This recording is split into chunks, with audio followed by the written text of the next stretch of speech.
Hello and welcome back to NPC, that stands for Next Portable Console. It's a show about the games we take with us, and in the summertime, you gotta make sure you put those games under a beach umbrella, otherwise you're gonna have a bad time. I am Federico Vitici, and I'm joined by Mr. Brendon Bigley. Hello, Brendon. Hello, letting my games cook in the sand, Yeah, buddy. you don't want to do that. Yeah. And we're also joined by John Porres. Hello, John.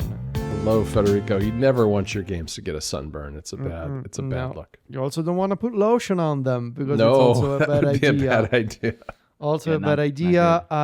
It's impossible to play games on a handheld at the beach, folks. Like, it's just they don't. We are lucky enough that some companies make, and by some companies I mean only Apple at this point. They make a tablet with a matte display. Mhm. There are no handhelds with what does Apple call it? Like what's the name? Nanotexture display, Nanotexture. right?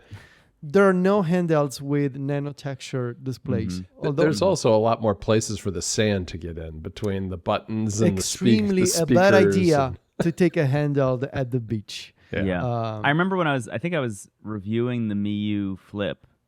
I brought it to the beach to test, and I took it out to boot up Pokemon, and it could not see a thing. Like, No, I couldn't even tell if it was on or not. Yeah. I remember when I was so this is one of those things that has never changed. Like, I remember when I was little, I would take my Game Boy to the beach. I would try, and I couldn't tell if it was on or not. Like, I literally couldn't see. I would have to like put the Game Boy like under the beach chair that my mom was using and put my hands to cover the screen, and then I could maybe see the faint LED of the battery and tell, oh yes, it's actually on, but I couldn't see a thing. And it's still the same today, even with the better handles, the more nits, the more brightness. If you are, and I don't know about you guys, but the typical Italian summer cannot see a thing on screen. No, it's the sun's so strong in North Carolina that I have like the absolute darkest sunglasses I could find. Yeah. And I still find myself squinting when I'm walking around, especially if it's late in the day and the sun's heading to the horizon. Anyway, it's the summertime, so the news are kind of slow, but we do have some fun topics, and we are gonna, for NPC XL, for our Patreon members, we're gonna get slightly nerdy again, as we promised, with the check-in on PC game emulation on our handhelds. But we also have some fun, weird topics for the main show. Before we get to those, we have some updates. I want to start with one that is dear to me, since this is something that I'm waiting for. Retroid has announced the shipping dates for the Pocket Nova. Yes. In fact, as we're recording this, it started shipping 2 days ago. On July 28th, they're going to rotate through the colors in batches, starting with the black edition, then 16-bit, which is the one that I got. So I guess maybe today or tomorrow they will start shipping the 16-bit version. Then you might have it by the time this episode's out. Yeah, they said they're going to alternate every 1 to 2 every 1 to 2 days, but I don't think... Did you get DHL or regular shipping? I got the HL, baby, obviously. Well, they're much easier to track. But, you know, the reason I ask is because I was on that website today and making that choice myself. So And what was the Did choice? you also order one? I did. After watching Russ's video and looking that at video that, is a problem. That video is a problem. That video is a huge problem. It's that particular video that is. It was the size. It was when he did the size comparisons. I was like, oh, I see why this is a special handheld. Yeah. That's how I'm feeling watching the RGSP videos that are coming out right now. That too. He did a really nice one with that. Oh my God, that thing looks awesome. For reasons that will be more clear in NPC XL, while we're talking about the Pocket Nova, I am considering more and more just flashing Linux on the internal storage of the Odin 3. Which is scary, and I don't know if I'm gonna do it. But for the first time ever, I actually considered the possibility. Why? Because with the Pocket Nova, all of my emulation needs for older stuff are gonna be covered by an excellent device with a better aspect ratio. Right. Which brings me to the other point of like, well, then if you have a Pocket Nova coming and you're going to be happy with emulation of older consoles, what's the role of the Odin 3? Obviously, now more than ever, the Odin 3 is the bleeding edge frontier device for PC emulation at this point. Because I don't really play games on Android, like native Android games. And so for the first time ever, I actually considered, just put Rocknix on it and be done with it, and just use native Steam on ARM. So I don't know. You should do Armada. Would be my recommendation instead of Rocknix. I think that's going to be a better experience because that'll be the Steam OS. But also, I mean, you can, when you install Armada on the internal storage, there is a slider that shows up that allows you to partition between Linux and Android. So you could keep a little bit of Android there, so you can still have that set up and then choose what you're booting into. That's what I did on the Odin Mini and love it. Because I went through the exact same scenario you did. Like the Thor is my device for all emulation needs and a little bit of PC gaming here and there for stuff I'll talk about in XL. But the Odin Mini is now just fully a mini Steam Deck. That's all it is. But I left a little bit of Android on there just in case I wanted to boot in and test something there as well. I think that's what I'm going to do at this point. Yeah, because then you can put the games on the micro SD card. You don't need to have a lot of extra storage for the Android piece of it, just the operating system itself. Yeah, this is actually like this thought has evolved over the last 48 hours since I was doing some testing for the show for a bunch of games. Yeah. And it literally solidified like a couple of hours ago. I realized, with this Odin 3, might as well just use it for Steam. Mm-hmm. But I totally forgot about Armada and the fact that it has the double partition thing. So yeah, it's. I mean, look, Armada's still a little bit rough. On the other hand, you've got the best hardware possible for it. So yeah. Anyway, John, what's going on with Qualcomm?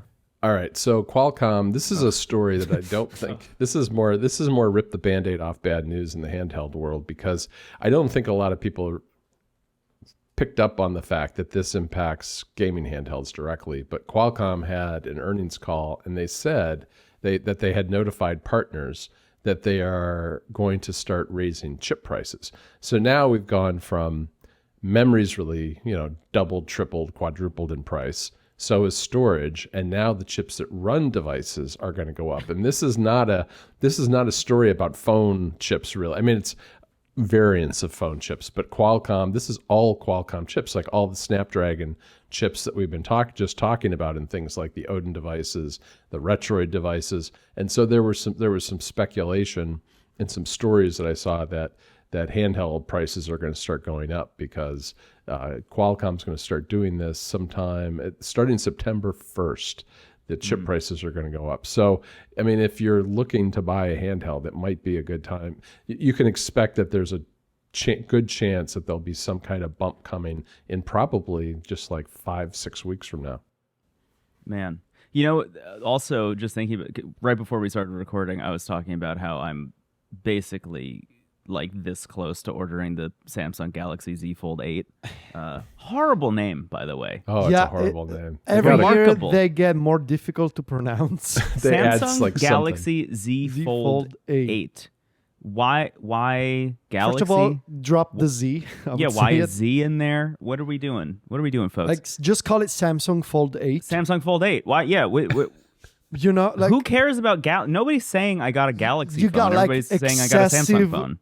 Vowels and consonants that you can easily drop. They can't get rid of the Galaxy name. They've been using it for so long. Yeah, just call it the Samsung. It's fine. It'll be okay. Yeah. Nobody's going to mistake it for a refrigerator, True. Anyway. The foldable refrigerator that we all have been coveting. Well, if you think about it, a refrigerator kind of folds and unfolds when you open the door. Doesn't it? Yeah. Oh, my God. It's a trifold. It's... Anyway, that thing has... we were just talking about it before we started recording. That thing has slightly better specs, if you can believe it, than the Odin 3, which is pretty wide, but it's also twice as expensive because it's a phone. But anyway, it has great specs in it, and there are a lot of people who are saying, like, I've just been looking up the pricing stuff and, where to get deals on it and whatever if I pre-ordered it. And basically everybody's like, just wait until October. It'll be cheaper in October. It'll be cheaper in November. I don't think that's going to happen. I don't think that price is going to go down at all. It might even go up. Yeah, I really don't feel like we're in. We can expect anything to go down now in the environment we're in with electronics. I mean, we've talked. If you link all the stories we've talked about over the past like 2 or 3 months together, like it really does seem like 2028 maybe is the first time we'll see the parts themselves start to decrease. Will the companies actually decrease their prices after 2 years of record profits from selling stuff at such a high margin? That's my question. Actually, is like. Well, now that the companies have the taste of the golden ichor of profit, will they ever decrease prices again? Yeah, I mean, I can see a scenario where they don't for sure. I don't know. I mean, what we're seeing too is like all this stuff is cascading because obviously Snapdragons are now going to cost more. I've looked at, instead of using SSDs for storage, looking at just regular old mechanical hard drives. Hard drive prices have started going up because the demand there is so much more intense because the SSDs are so expensive. Oh yeah, the hard drives are much more expensive. It's happening to them as well. Oh boy. Well, okay.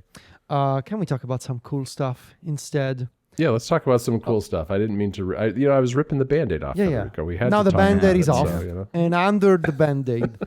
There's no wound. Instead, there's a bunch of recompilations and decompilations.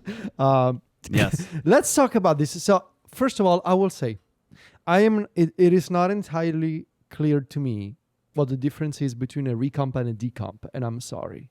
I agree. I don't know the difference. I don't know it either. Somebody here should have researched that. We didn't. Most of the ones that I've tried in the past are decomps, which, as I understand it, is you're taking the machine code and you're It would sound like a recompilation, right? Because you're taking the machine code and you're recompiling it into some other language without actually copying any of the intellectual property, because you have to have a ROM to do this. I guess we should explain about what this whole scene's like. Yeah. We haven't do you want to start with the Pokemon one, John? Yeah, I could start with the Pokemon one. Okay. So a team of people have created this is a recompilation of the Gen 1 Pokemon games. That's Red, Blue, and Yellow for the original Game Boy. You can now download basically a launcher for those games that works natively on Android, Linux, Mac OS, Windows, and the weird one is they have a specific build for the Anbernic RG34XX SP. I don't know. Weird. I didn't notice that. Yeah, I don't know why that is. I was just looking at the releases lineup this morning when I was typing up the notes for this. I was like, why that device? Yeah. I can't wait to find out. I want to look into it. But anyway, what that means, I've been testing this a lot, specifically the Mac version. I haven't put it on my Thor yet, but I think that's probably the next thing I'll do. But you download this, you boot it up, and it basically says, okay, what game do you want to play, red, blue, or yellow? You need to have the specific ROM for one of those games, like a very specific version of that ROM for one of those games. You throw it in. It's very much like Dusklight with Twilight Princess, which we talked about a couple episodes ago. And once it checks to make sure you have the right version of the ROM, you can boot into the game, and it has a bunch of in-game settings similar to Dusklight. This is actually managed, which I kind of love. This is actually managed like through the start menu in-game. So like you press the start button, and then it just pulls up your list of Pokemon and badges and your Pokedex and all that kind of stuff. And then if you go down to settings or options, you can scroll down further past what are the normal options, which is like how fast do you want the text speed and what do you want the border to look like, etc. And now there's a bunch of new options in there as well. This is a cool project by itself. The thing that really takes it the extra mile, and the reason it's getting a lot of coverage this week, because this has been around for a little bit, but the addition of mod support has really blown this up into a pretty big story. Specifically because another modder has introduced a mod that's called the Dramatic Shape Voxel mod. So a little bit of background on this. The original recompilation had a mode that was called Tilt Shift mode, which kind of replicated like an HD 2D style by just taking the top-down view of Gen 1 Pokemon games and then shifting it. The thing was, the game was still fully in 2D. Like it was just taking the sprites and moving them up. Okay. So you basically just had flat sprites moving around in a pseudo 3D space. What the Dramatic Shape Voxel mod does is actually renders the game in 3D. This goes from being a 2D engine shown in 3D to an actually now 3D engine. that is being introduced with this mod enabled, which now allows you to like move the camera around in a bunch of different ways. You can add a tilt shift mode so it looks a lot more like an Octopath Traveler or other games coming out of Square Enix that actually have the HD 2D thing going on. Right. So you have like the tilt shift blur on the bottom and in the far distance, and then everything in the middle is still in focus. It's beautiful. Like, it's beautiful. It's beautiful. I am completely blown away by this. And I have gone on the record many times on Into the Aether saying, this is what I want Nintendo to be doing. This is what I want Game Freak to be doing. I've wanted exactly this for like basically since Octopath Traveler 1 came out. This is the thing that I've been asking for. So it's been almost 10 years of me being like, hey, why isn't Nintendo doing this? And now here are some modders just doing this. The cool thing, even between when I tested this, which was about 3 or 4 days ago, to now, an update has come out that now also adds the voxel tilt shift to Battle, because that was the only thing that didn't have any kind of 3D rendering in it. Right, when I downloaded it, didn't have that either, and they're working really hard on it because a lot of updates have come out very quickly on this. Yeah, it's happening fast and furious. And the thing with Battle now is that it takes the 2D sprites, or the sprites are still 2D, but it basically places them on a 3D background that they've created, so they kind of look like they're hanging out in space.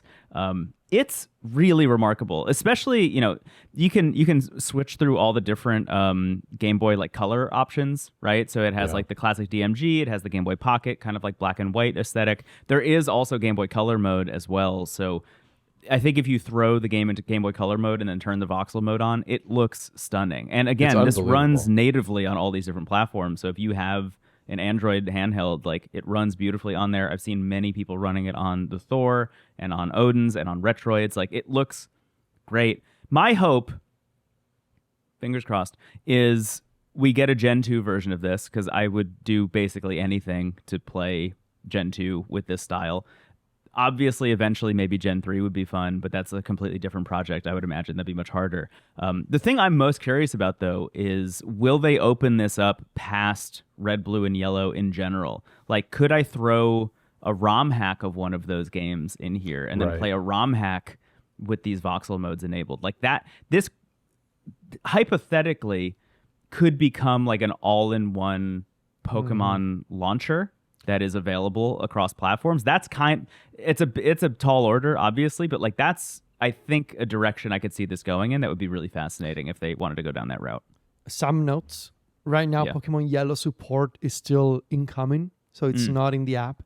And right now, the app only works with US ROMs, which is why I couldn't get it to work, because my own ROM of Pokemon Yellow and Blue Yellow is not supported, but my ROM dump of Blue is a European ROM. So it doesn't work at the moment.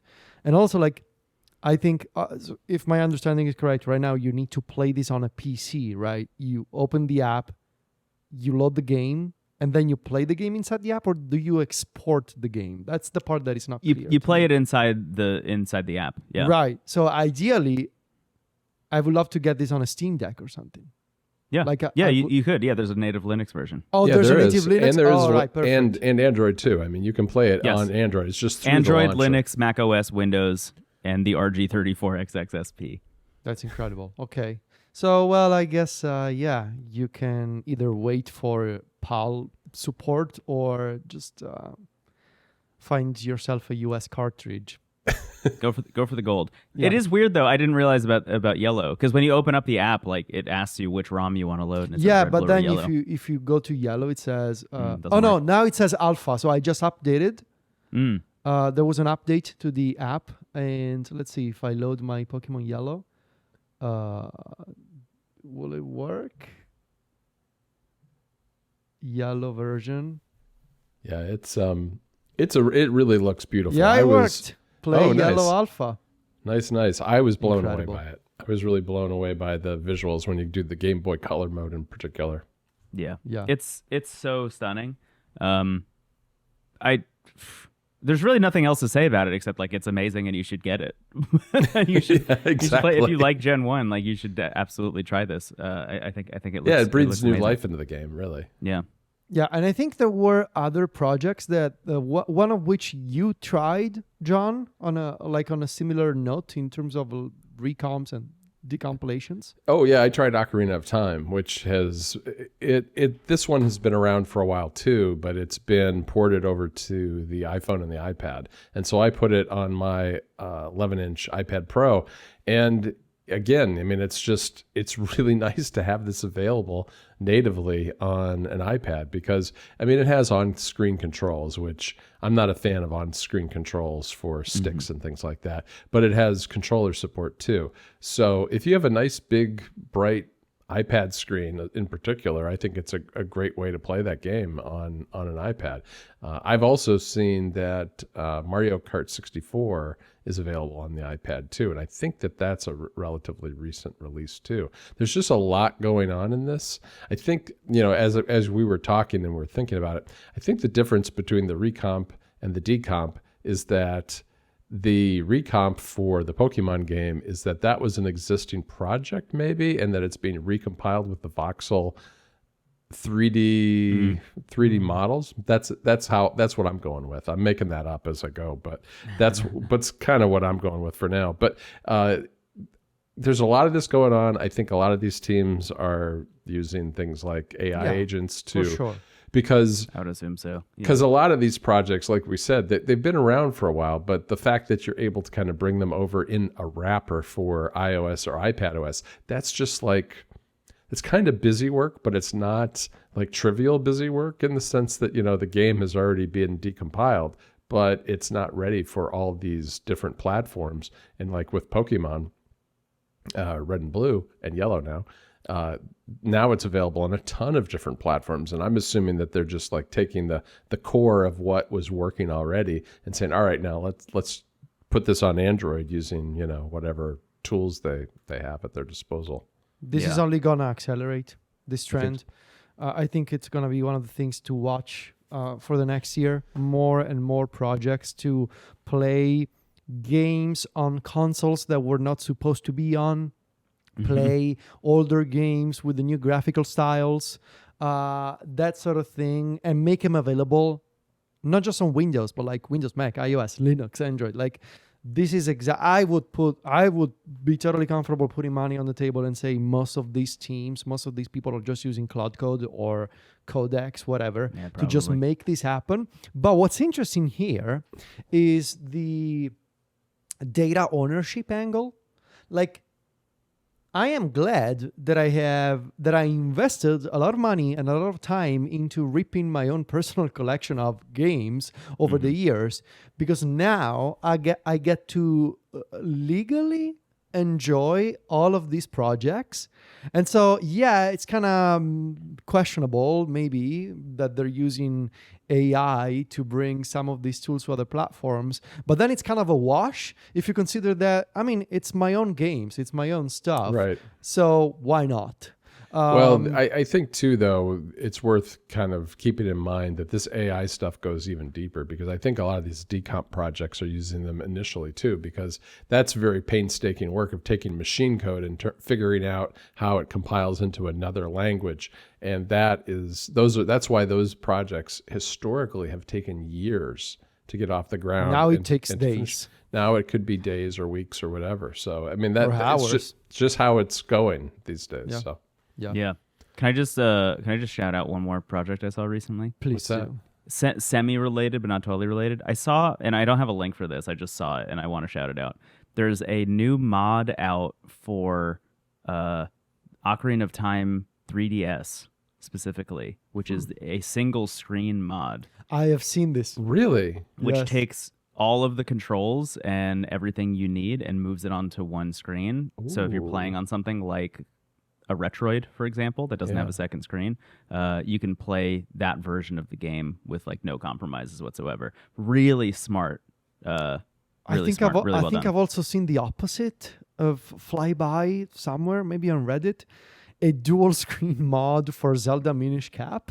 Yes, there are. I'm pretty sure. So that's actually, that's a whole other conversation we could have. There are so many dual screen projects launching around the same time. Yeah.